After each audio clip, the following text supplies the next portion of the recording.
এই সসপ্যানটার ভিতরে এই টি মানে চা বানানোর সসপ্যান যেটা টিপটের মধ্যে এই দেখো এই প্লেটটা ফেসে গেছে।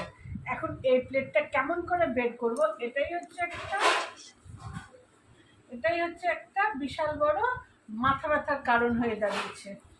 দেখো এই প্লেটটা এমন ফাঁসছে, প্লেটটা বেঁকে যাচ্ছে কিন্তু কোনো কাজ হচ্ছে না। সবশেষে হয় প্লেটকে নষ্ট করতে হবে, নাহলে এটাকে এখন করব কি।